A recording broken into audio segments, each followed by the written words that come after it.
Welcome back to Zenshin Works. Today we are going to be deleting the coolant lines that go to my turbo and return the coolant to my engine on my T28 ball bearing turbo on Lola, my S15. We're also going to be checking whether or not I have an oil restrictor in my oil feed line, because when I put that together 2.5 years ago, I got new steel braided lines. Now, I don't know if I put the restrictor in. I can't remember. So we're going to find out. Let's dive into it.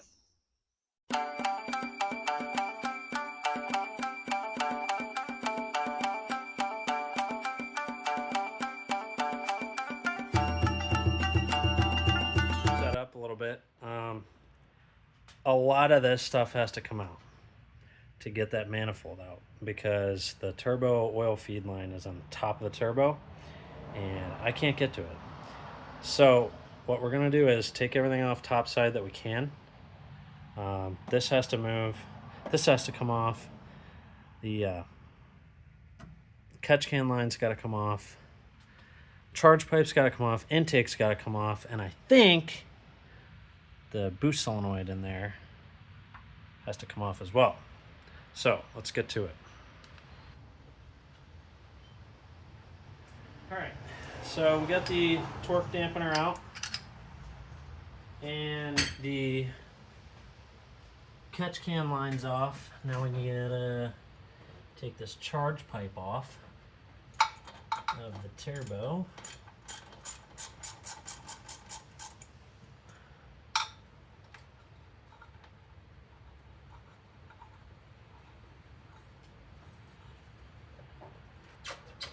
Which I just had off, so it shouldn't be too bad to get to.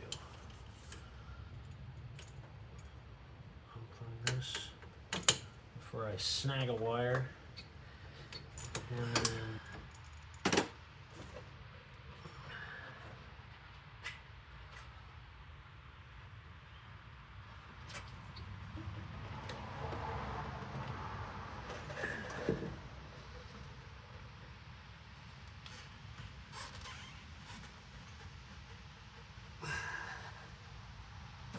there we go.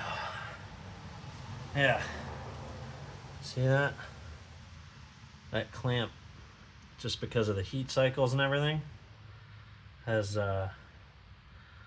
put a hole. I don't know if you can see this. Basically right here where the clamp goes on, it's torn. So, not good. I'll have to measure that and get another one. Torch pipe out of the way. We can get this air filter off.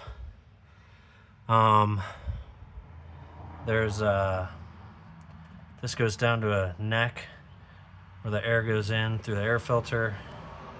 We can get this boost line out of the way, the vacuum line, and then we just gotta get this strut tower bar up so we can get the manifold and the turbo out. Now, when you're taking all of these hoses off, the rubber, and they get heat cycled a lot. So it's always a good measure just to check for cracks or whatever, especially along where the clamp goes, because check inside for like debris, you know, smell it, do whatever. But it is always a good idea, because when they're on, you can't really see the bottom of them. This one looks good. So the intake's good. And I just replaced the air filter, so that's good too. So with the air intake out, we can get this neck off. I believe it's a 13. And then we can also get the vacuum lines off of here. So let me get a pair of pliers. Probably gonna be easier when I'm getting the turbo out to get this one. Get the pliers on there. Wheel this around without breaking it. Pretty sure these are original clamps. Come on now. Get this up here.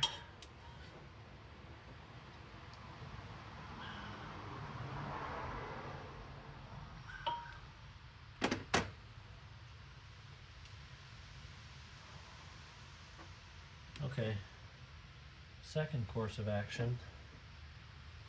Let's take this off. That looks awful.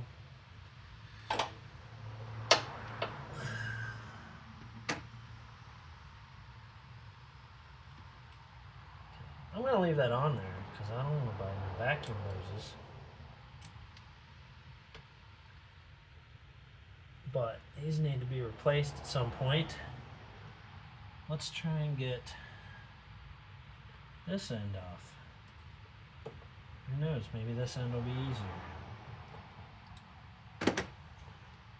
Last thing you want to do though when these are dry and stuff like that is start ripping on them pretty hard. You know, that would be a bad day. If you ripped one of these, you gotta go buy a new one. So if you can try and push them instead of pulling on them. Like that. So that'll just come out with the, this is attached to the wastegate. That'll just come out with the turbo. So, this has to come out as well to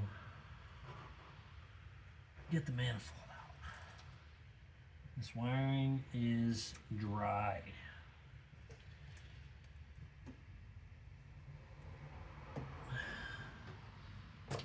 Okay, it's just a connector. We'll clean that up. This is a 10 mil. Yes. Pretty sure there's another one. Yes. From what I know, this is the boost solenoid. It goes over to that side. That's what I've been told by the interwebs. Okay. This will come out. Just set this somewhere.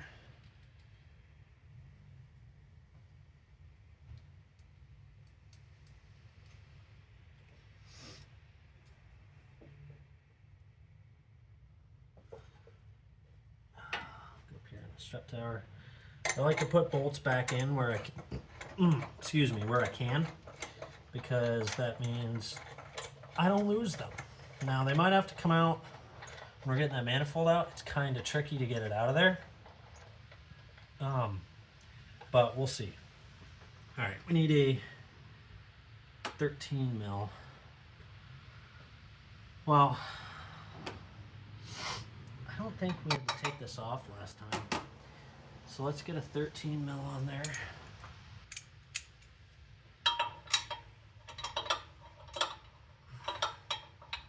Oh, my bad, a 14 mil.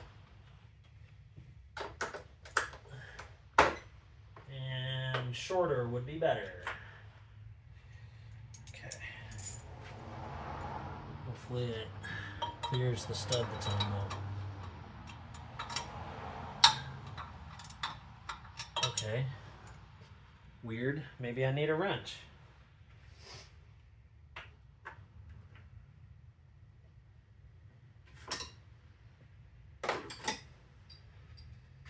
Try a 13 wrench. That's gonna fit, yeah.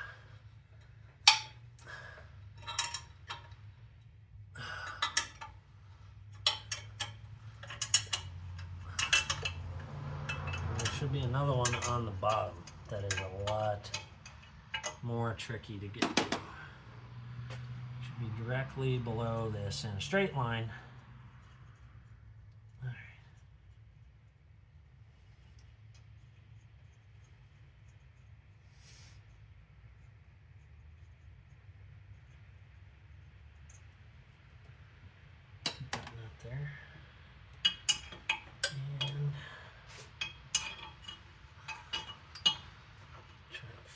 this one. Okay. This one, I think I can get a ratchet on. Yeah, I think I'm gonna need to. Got the floppy head, 1/4 inch drive. Oh, there we go. Yeah, thank you.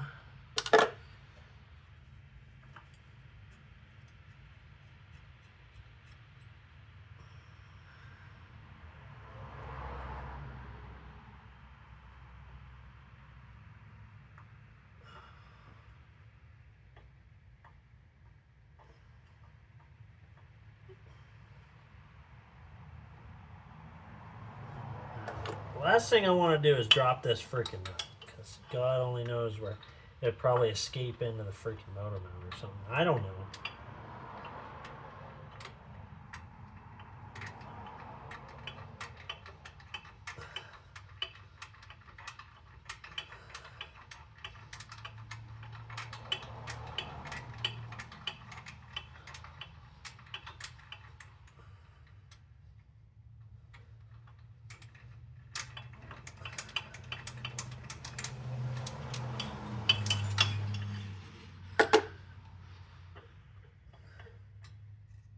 There we go.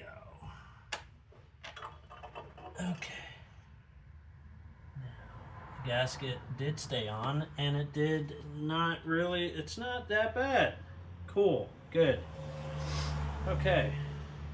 It's a good idea too to look in here, you know, if you see like oil pulled up or whatever. This isn't really too bad. It's got a little bit of oil, but it's not that bad. But you got to keep in mind the catch can is pushing oil through this hole.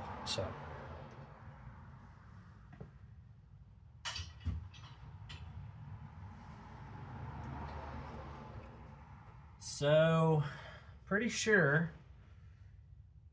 that we got to jack the car up, and we got to try and get to all of these downpipe bolts, which is going to be really fun. And by fun, I mean really kind of just a pain in the rear. And yeah.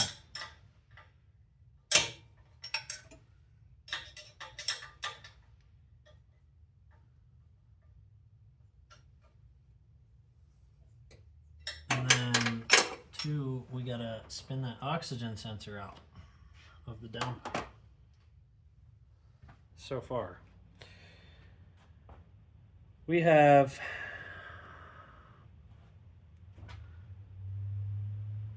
the manifold bolts are way easier to get to, but we have to get down in here and get to these hardest. So this is my oxygen sensor for my downpipe, and the downpipe stops right about there, and there's bolts. You can't really see, but there's bolts.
gonna go ahead and try and get those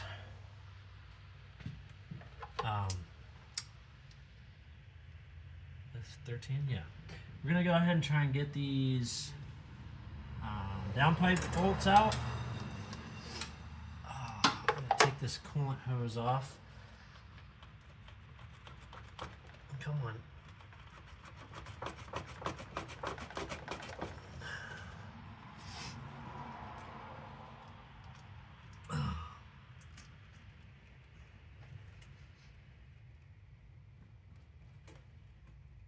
Oh, bastard.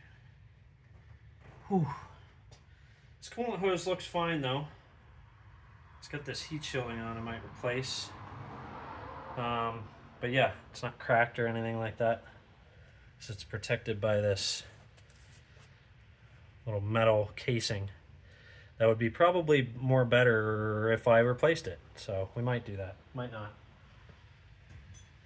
So that out of the way, we can probably get to these downpipe bolts a little easier.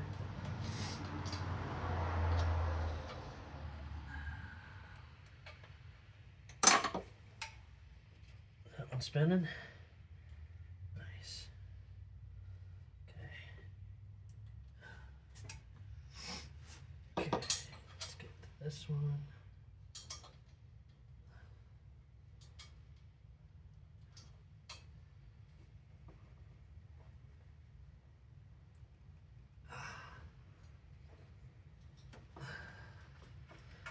Should get some high temp Loctite. When I put this all back together, I also, while I'm in here, want to wrap my manifold a little better, because when I did this, I was a silly goose and I didn't know that you had to soak it down and then wrap it real tight. So it's just, it's on there, it's doing something, but it's not doing what it should. It's not optimal is what I'm saying. Okay, now I think the other 3 bolts I gotta get from the bottom side. So we'll jack her up, get her on.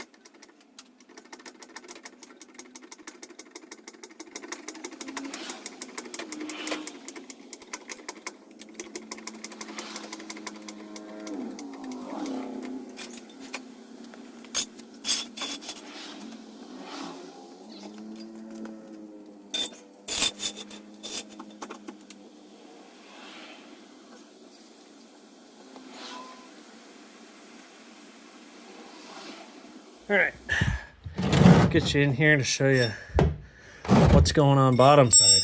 You're gonna need a 17 wrench, and then you're gonna need a light. Now, this right here is your coolant return. This right here is your coolant feed. So we're going to be taking those off and taking the turbo out so that we can plug those holes. So you're also going to need something to catch the coolant. So drain pan or something. Right. Now that you've successfully drained the majority of the coolant out, see that metal tube that comes off that goes over to the block, the bottom of the block? That's your oil drain. You also need to remove that. So I believe it's a 13 mil. All right, I was wrong. Those 2 bolts, I don't know if you can see them. Those 2 bolts right there, the one on the right and the one on the left, are 12 mil. And it's gonna help if you have some extensions on your ratchet, because it's kind of hard to get up in there. Okay, so many of you might be asking at this point in the video, why are you blocking your coolant off from your turbo? Well,